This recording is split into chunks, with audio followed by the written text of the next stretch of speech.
Anurag, I'll start with you. Can you just take us through how has been the journey so far? Or specifically, how did you end up in doing such a fellowship? Yeah, I mean, it's been actually a very interesting journey. Yeah, So, I'm essentially a mechanical engineer. yeah, Um at my roots, those are my roots actually. yeah. Been fascinated about engineering for a very long time since I was a kid, and I was not exactly good at math for a long time, but then somehow picked it up, and I love the nitty gritties of all of that. But as I was growing in it, growing as an engineer, and I did my masters in Germany in material science. I found myself a little disillusioned because I entered engineering into thinking that I would do something interesting. Uh, but a lot of times, technology plays a role that is very different from how nature works. And Right. this thought or this conflict in my head constantly played for a while, and I was thinking, okay, I need to see a different aspect of life before I continue. You know, also at the Right. time I was trying to think about a PhD, Right. and something that a lot of people need to know, especially young people who are getting into that, is that a PhD is a long commitment, and you really need a very strong research question to be able to commit to it for that long. So that kind of Got it. conflict stayed with me for a while. So in the meanwhile, I was also looking into agriculture as an independent research for nearly Right. 2 years. And me and a friend of mine, Krishna, Hmm. were had a similar mindset around it. You know, getting back to nature and connecting nature with our current needs, and taking nature along with you in this Yes. journey as a human being, because somewhere we ignore that. Right. Right. uh, and for me, nature is a very strong life force. I mean, if there's any religion that I particularly follow, that Hmm. probably has something to do with nature. Um, so yeah, um, in 2019 I finished my masters. I gave my thesis dissertation and found myself in another boring startup designing wind turbines while I was Okay. figuring all of this. And within 3 months, I managed to get myself fired. Post Oh, which, for a half, I was discovering myself and trying to understand where do I really fit. that's very So, candid of you to say that. Uh, Not many people will come ahead and admit that, but that's very candid. yeah, Yeah, I appreciate mean, it.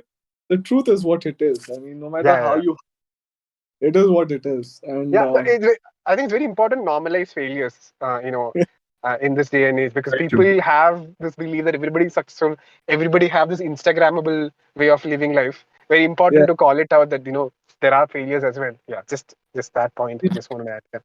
yeah, very important. Yeah. And during this time, I met my girlfriend, Okay. uh, and All right. I experimented a lot Okay. around different ideas. I was applying for PhD programs that had nothing to do. Wrote a lot of proposals for it, Okay. uh, and at the same time, to keep myself busy, I started writing, and I Right. started writing about sustainable solutions. I began with writing about hydrogen fuel cells, which is a whole different topic of its own. But Hmm. somehow from there, I started writing about sustainable agriculture. Right. Um, it came to my mind because, on one hand, if you want to preserve nature, you talk about afforestation, you talk about managing natural resources in a sustainable way. And agriculture is a very industrial process. It has been like that for the past 50 years nearly. So how do you find a common ground in that? because as humans we also need food, considering the kind of population growth that we have. Right. We need food on our plate to function well.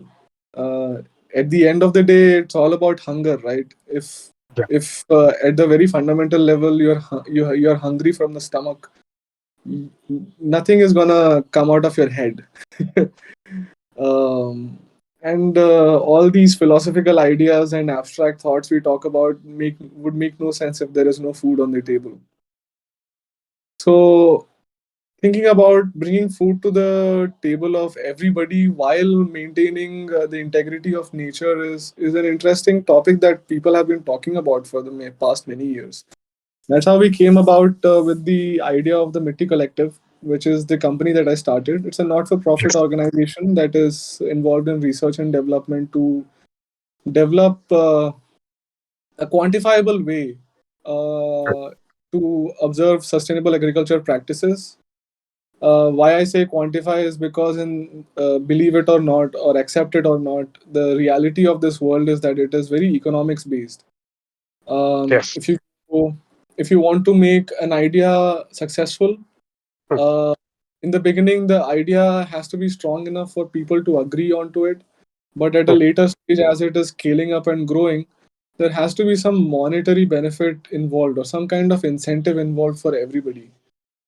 Right. Uh, and it's the same case with sustainable agriculture.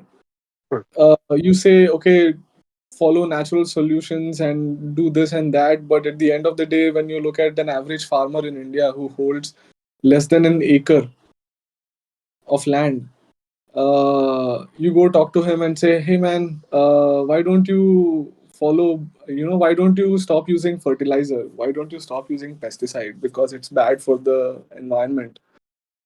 It's not going to go through to his Yes. head because Correct. that's the Yeah. he knows how to earn from farming. Correct. And You need to make a business case for him, right? yeah, Yeah. Yeah. so that was the idea. Anyway, Right. we pitched the idea in front of this program called Business Ideas for Development, organized by GIZ, body within the German Ministry of Economic Affairs, Yeah. and we got through. It was a Okay. great moment for us, Wonderful. but we Okay. don't know what the hell we're gonna do with all that money. Right. Because we are not domain experts. Right. So I thought, okay, this fellowship is something that I came across, and it seems to offer the opportunity to actually go and immerse yourself in that environment that I want to work in Right. with the farmers. And yeah, I took a flight after I got accepted for the fellowship. Okay. Came down to India from Germany Hmm. uh, to a very tribal part of Rajasthan, where I Yeah. started working with them on reintroducing indigenous millets, a crop that is very native to this part of the country and very climate resilient as well. So it falls into the context of, again, nature based solutions. So yeah, I started working on the startup on the side while I was doing the fellowship.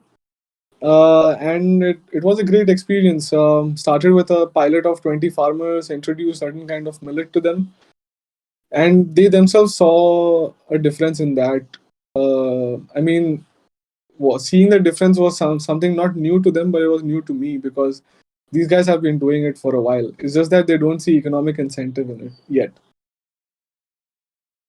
So, post the fellowship, I found myself thinking about the sustainability of the project because I've done it only with 20 farmers. What about what side? Yeah. What is, what's next? Correct. So I got absorbed into the NGO that I was working with, and I ended up implementing the same with planning to implement with the same with about 1,000 farmers. Ended up coming down to 500 for this Kharif season. Okay. That Okay. year, and even getting to a 500 farmers from 20 was a great deal of effort actually when you talk about it. Especially considering this year I experienced climate change firsthand when I was working in the grassroots. Okay. Uh, It changed my perspective about climate change. It's not something to be taken lightly, and quite literally, it's a force of nature. Literally, Mm. Right. it. The rainfall in South Rajasthan this year was way beyond its average rainfall. Yep. Everything got flooded. The dryland ecosystem of Rajasthan is not used to so much water input. And there was a lot of crop loss that the farmers experienced this year. Along with the pandemic situation that we have been experiencing in the past few years, this year the farmers also experienced a pandemic in their dairy animals with lumpy. It was crazy. I mean, losing cattle and crop, which is basically everything for a farmer, and because of reasons he might or might not be aware of. Most farmers in the grassroots level don't know what climate change exactly is. They can perceive it, but they don't know what it is. What is exacerbating the problem? And Correct. th- coming back to that, I mean, that's the whole idea of my own company as well, is to take into account all these factors and bring something to the farmers that you know is economically viable as well as sustainable for them, considering the current scenario. We are way beyond the tipping point of coming back from the phenomenon called climate change. There's only climate adaptation now. There is no fight against climate change. So how do we help farmers adapt? That's the whole idea. So that's what I've been working on, and yeah, I think that seems to be the direction in which I'm going right now.